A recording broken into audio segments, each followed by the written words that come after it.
Olá, eu queria conversar um pouquinho com você sobre a visão, a maneira como a Primeira Igreja Batista de Curitiba olha para si mesmo e para a sua missão. Então a nossa visão, que foi escrita, elaborada, é essa que está aqui. Levar as pessoas a buscar um relacionamento intenso com Deus, amar e servir ao próximo e fazer Jesus conhecido em todos os povos no poder do Espírito Santo. Toda vez que a gente escreve uma visão, a gente tenta compactar ao máximo o significado da nossa ação, da nossa missão, onde a gente quer chegar. E foi essa maneira que a gente olhou. Se a gente colocar ali, a gente vai ver espiritualidade, a gente vai ver serviço e vai ver missão. E é mais ou menos isso que faz a alma dessa igreja. Mas para a gente poder entender essa visão, eu preciso entender os valores que estão por trás. E existem, na nossa maneira de pensar, alguns valores preponderantes. Vamos mudar aqui a tela, não é? Os valores que norteiam o crescimento integral da igreja, eles envolvem crescimento, tá? Em algumas direções diferentes. Crescer para o alto, crescer para fora, crescer para dentro e crescer para frente. Bom, o que é que significa isso? Então vamos lá, começar com crescer para o alto.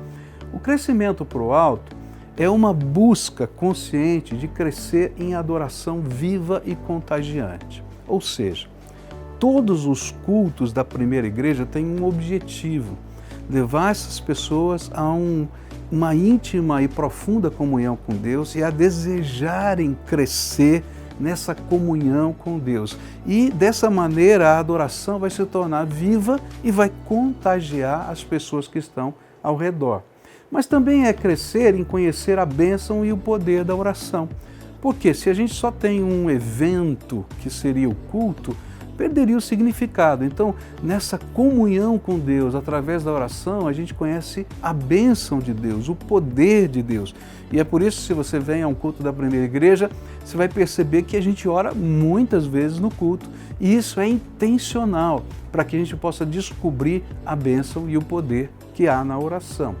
Terceiro movimento do crescimento para o alto é crescer em conhecer a bênção, ou melhor, crescer em conhecer a Deus através da sua palavra.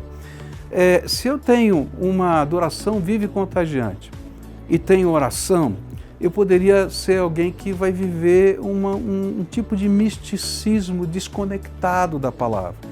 Então, quem vai nortear o estilo de culto, quem vai nortear a maneira como nós oramos e vivemos aqui dentro, é a palavra de Deus. Por isso, outra coisa que você vai perceber nos nossos cultos é uma ênfase na exposição bíblica, em que você possa aprender a conhecer a palavra de Deus e aplicar na sua vida. Mas há outras direções do crescimento. Existe aquilo que a gente chama de crescimento para fora, que é crescer na ação missionária para o cumprimento da grande comissão, tanto em Jerusalém como em Judeia, Samaria e nos confins da terra. Crescer para fora é entender que Deus nos deu uma missão, que não adianta a gente ficar aqui só com a mão levantada no culto, adorando a Deus, se a gente não compreender que Deus nos colocou para ser uma bênção nessa terra. E que isso acontece simultaneamente, pertinho da gente, tá? E lá longe, lá nos campos missionários mais distantes. Tudo isso é missão e é nossa tarefa. Jesus ensinou que era nossa tarefa fazer tudo isso ao mesmo tempo. E é por isso que a gente faz assim. Mas é crescer também em relevância para a comunidade em que nós estamos inseridos, sendo sal da terra e luz do mundo.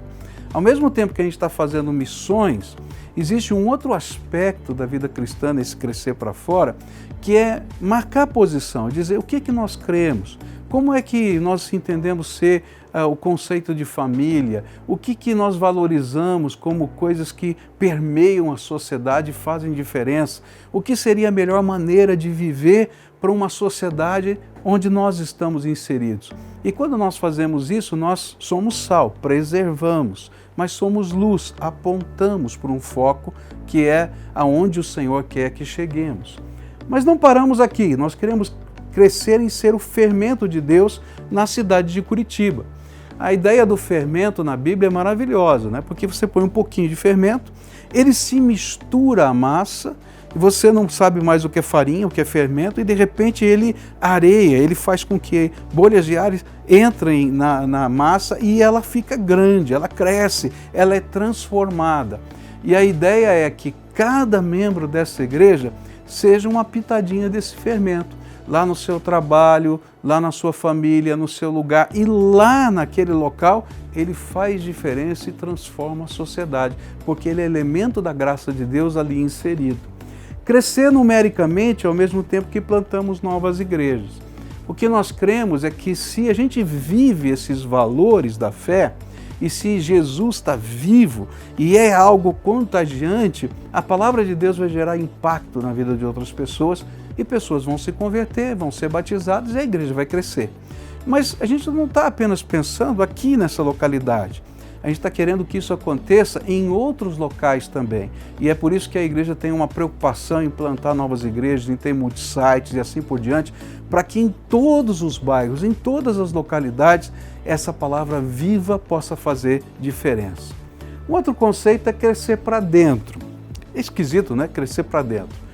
É mais ou menos engordar, né? Porque quando a gente cresce para dentro, né, a gente está engordando.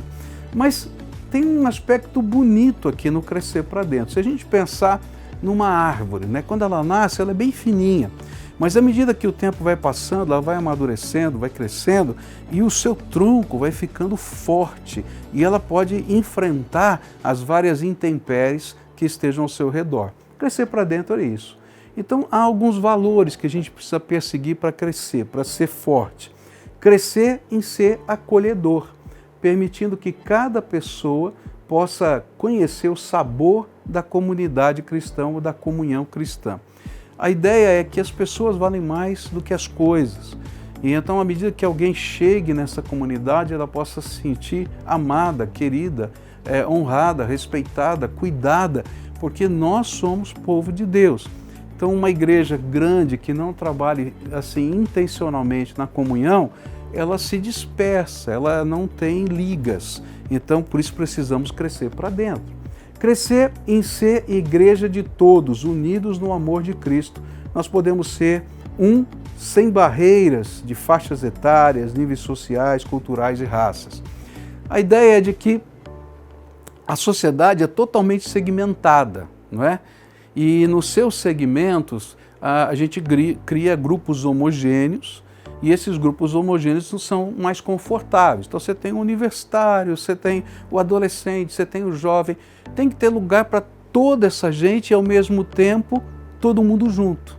Então essa ideia é alguma coisa que tem que ser trabalhada o tempo todo. Tem que ter um lugar específico para cada um, mas tem que ter essa liberdade de alma para que todo mundo possa abrir mão de alguma coisa para viver junto e ter comunhão. Isso é crescer para dentro.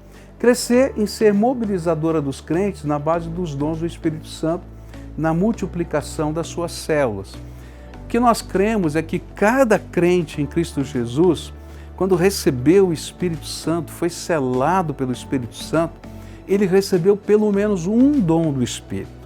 E aí, crescer para dentro é ajudar cada crente a descobrir qual é o seu dom e como ele pode usar o seu dom e a paixão que está lá fervendo na sua alma pela obra de Deus de uma maneira efetiva. Então, a igreja precisa ser mobilizadora dessa ação.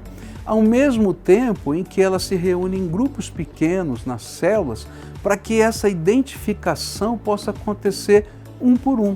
Num grande ajuntamento, é difícil a gente saber qual é o dom de alguém, mas numa célula, rapidamente os dons se manifestam. E aí a gente pode, através dos vários canais que a igreja tem, ajudar essa pessoa a exercitar o seu dom. Crescer em ajudar cada crente a desenvolver-se espiritualmente, aprendendo a suprir e a ser suprido pelo corpo de Cristo. Essa é uma coisa linda no reino de Deus, né? No reino de Deus não tem ninguém completo. Todo mundo está em formação. E todo mundo precisa crescer, se desenvolver. Mas ao mesmo tempo que está crescendo e se desenvolvendo, já que não tem ninguém completo, eu não posso esperar estar pronto para suprir alguém e abençoar alguém. Então a gente vai aprender aqui nessa igreja que uma mão aqui recebe graça e com a outra a gente abençoa. E é nesse princípio que a gente tenta desenvolver todas as coisas que acontecem aqui. Ao mesmo tempo que eu estou sendo suprido, eu sou desafiado a levar o suprimento que Deus já me deu para alguém. Por fim, aqui a gente tem que crescer em considerar, não é fim ainda, tem mais aqui, crescer em considerar as pessoas mais valiosas do que as coisas, né? É uma grande tentação em qualquer organização humana considerar as coisas como muito importantes, os equipamentos e assim por diante. Eu me lembro que quando eu cheguei aqui, uma amada irmã nossa, Dona Judite, tinha as chaves todas aqui no seu pescoço. E eu me lembro de uma ocasião que ela estava brava porque tinha uma garotinha tocando o piano, ela foi lá e trancou o piano. E eu perguntei, por que trancou o piano? Ela disse, porque vai desafinar o piano. E eu pensei assim, se a senhora trancar o piano, a gente não vai ter pianista no futuro. E a ideia é que aquela criança que estava tocando o piano era mais importante do que o piano, porque amanhã ela vai ser uma adoradora e vai nos ajudar a adorar ao Senhor. Então a gente precisa ensinar esses valores cada dia. Valores que norteiam ainda nesse crescimento agora para frente, né? O crescimento para frente é a ideia de que a igreja ela não pode parar no tempo e no espaço. Ela tem que sempre estar treinando novos líderes. Não existem trabalhos, vamos dizer assim, que não possa caber uma pessoa nova, essa é a ideia. Por isso que a gente não trabalha só com uma equipe fixa de louvor, a gente trabalha com escala, por isso que a gente tem sempre novos voluntários, novas pessoas se envolvendo na missão, porque é na formação de novos líderes que a gente expande o ministério. Se eu permanecer com os mesmos líderes, o que vai acontecer em pouco tempo é que a missão vai parar pela incapacidade que a gente tem de agregar mais coisas. Mas se eu tenho novos líderes sendo treinados, a missão continua a se expandir na mesma proporção que Deus derrama graça na vida da gente. E crescer na intencionalidade de ganhar a próxima geração. Eu acho que um dos grandes desafios que a gente tem é reconhecer que Deus está dando um avivamento no Brasil. Mas a história dos avivamentos nos ensina que a geração seguinte se perdeu. Por quê? Eles ficaram tão contentes com aquilo que estava acontecendo que se esqueceram de investir na próxima geração. E é por isso que é tão importante para a gente, eu trabalho com crianças, com adolescentes, com jovens. Desde pequeno a gente está formando líderes, capacitando, dando visão, formando pregadores, formando gente capaz de entender a palavra de Deus. Para quê? Para que essa palavra se propague na geração seguinte. Eu vou embora um dia, já estou até de cabelinho branco, não é? E todos nós vamos passar, mas eu vou passar o bastão para gente muito boa, mas muito boa. Eu fui fazer um funeral essa semana e um garotinho de 11 anos disse para a mamãe, fala para a tia, que era a esposa do senhor que tinha falecido, que o que aconteceu com ela foi o que aconteceu também com o marido dela, foi o que aconteceu com Enoque. Jesus tomou para ele.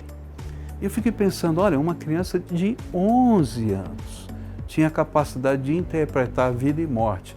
Novos líderes estão surgindo porque a gente intencionalmente quer fazer com que eles compreendam os valores da palavra de Deus.